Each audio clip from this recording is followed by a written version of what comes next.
प्रिय विद्यार्थियों, भारतेंदु हरिश्चंद्र की प्रबोधिनी कविता की व्याख्या खंड का हम अध्ययन कर रहे हैं।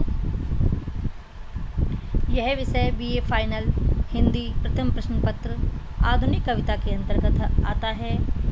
मैं अंजना शर्मा, सहायक आचार्य MSG कॉलेज भरतपुर।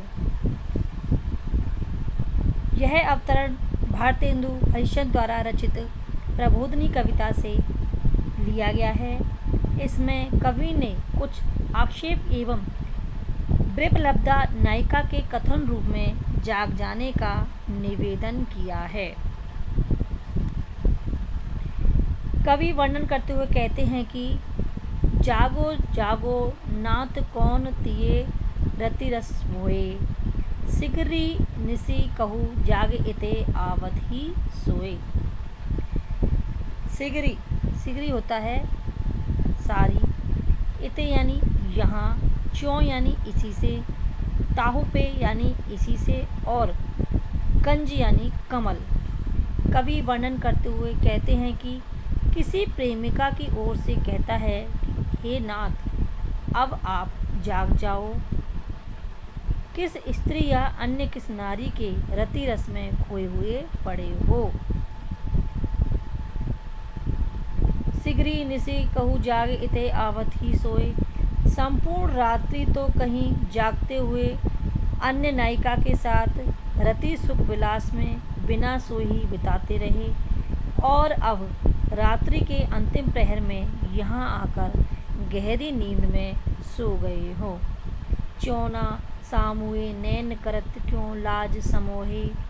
शायद इसी वजह से हमारे सामने आप आंखें नहीं करते हो, नेत्रों को बचाते हो और लज्जा में डूबे रहते हो, और इसी कारण रस रंग में भिगोए हुए आधे आधे वचन ही कह पाते हो। आधे आधे बैन कहत रस रंग भिगोए, यानी रस रंग में भिगोते हुए आप आधे आधे बातों को हमसे कह पा रहे हो।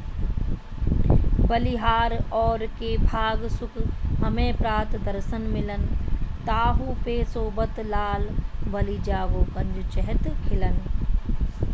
अर्थात रात्रि में अन्य नायिका से रति क्रीड़ा करते रहे, वह रहस्य अब जो खुल रहा है, क्योंकि इसी से आप देर तक सो रहे हो, अपनी लज्जित आंखें हमसे चुरा रहे हो और अधूरी बातों भी झेपते हुए हमसे आप कह रहे हो। नायिका कहती है कि अन्य किसी नायिका के भाग्य में आपके साथ रति सुख लिखा था, वही भाग्यशाली रही। हमारे भाग्य में तो आपका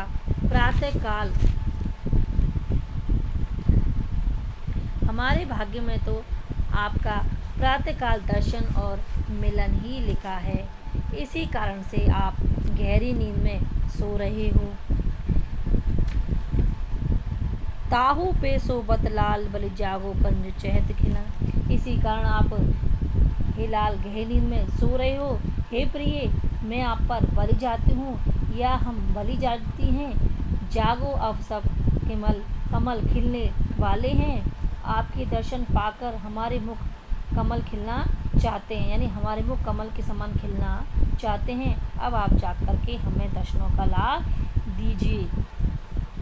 प्रस्तुत व्याख्या में जो विशेष भाव है कि नायिका राधा या किसी गोपी की ओर से प्रियतम कृष्ण के प्रति व्यक्त उपालंब कथन अति भावपूर्ण रूप से व्यक्त किया गया है। कवि की श्रृंगारिक कल्पना अति सरस है।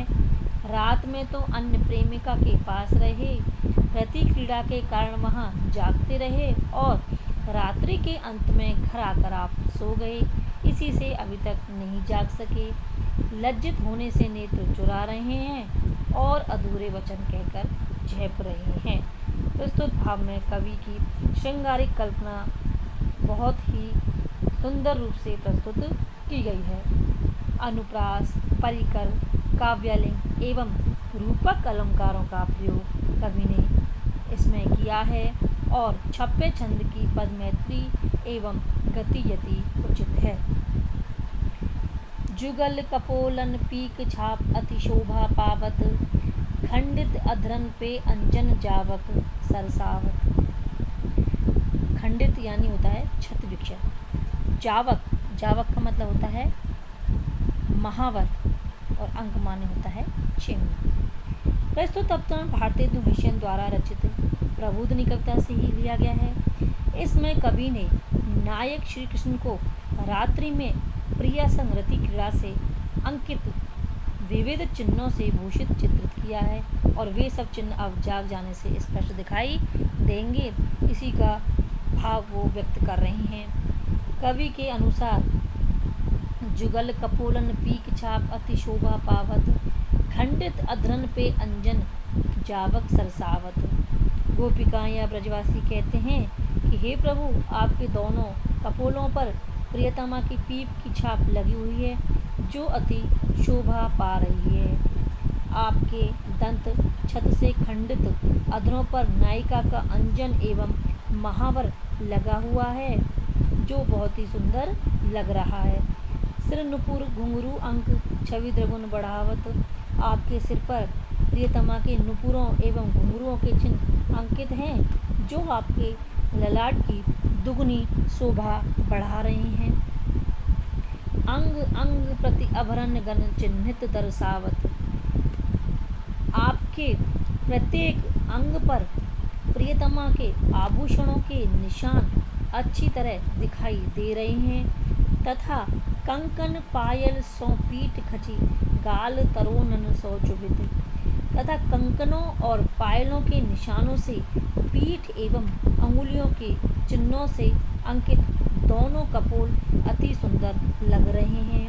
कंचु की छाप सह माल बहु बिन गुण कोमल ही खुम्बित, आपके हृदय पर प्रिया से गाढ़ आलिंगनबद्ध होने से कंचुकी और माला हार के निशान उभर रहे हैं। वे निशान कोमल हृदय पर अच्छी तरह से अंकित हैं, परंतु वे बिना डोर के निशान हैं, केवल पुष्पों के ही चिन्ह दिखाई देते हैं। व्याख्या में विशेष भाव जो दिखाई गया है, इसमें रीतिकालीन श्रृंगार विलास का प्रभाव स्पष्ट दिखाई दे रहा है, जिससे भक्ति भाव कुछ दब गया है। शब्दावली तत्सम प्रधान एवं भावानुकूल है। अनुप्रास, उल्लेख, पुनरुक्ति प्रकाश, काव्यलिंग आदि अलंकारों का प्रयोग कवि ने किया है और वही छंद की गति अति प्रशस्त है। गाढ़ आलिंगनबद्ध होने से तथा रात भर रति विलास से लिपटे रहने आदि के कारणों से नायक श्री कृष्ण के शरीरांगों पर उभरे चिन्हों के वर्णन से श्रृंगार रस की व्यंजना अभिव्यक्त हुई है।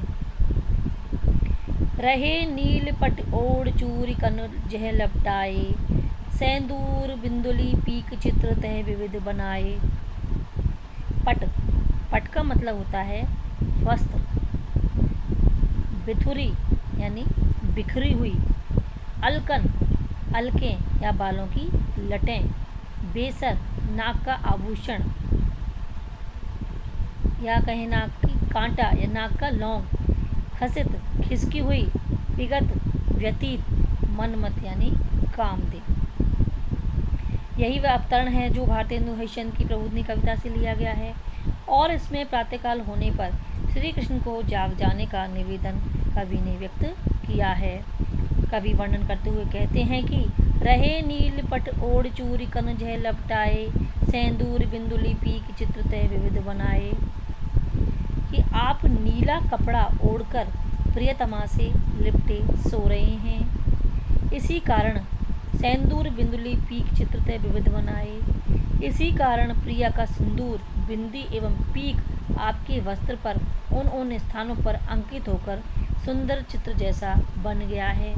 बिथुरी अलकन में बेसर क्यों सरस फंसाए, आपकी बिखरी हुई अलकों में प्रिया की बेसर उलझ गई, क्यों आप उस बेसर को फंसाए सोते रहे। खसित पाग में गलित कुसुम मेल पेंच बधाए, अपने बंधन से कुछ खिसकी एवं खुली हुई पगड़ी में प्रिया के जूड़े से गिरे एवं कुमलाए हुए पुष्प को लपेटकर क्यों आप फिर से पगड़ी बांधते रहे।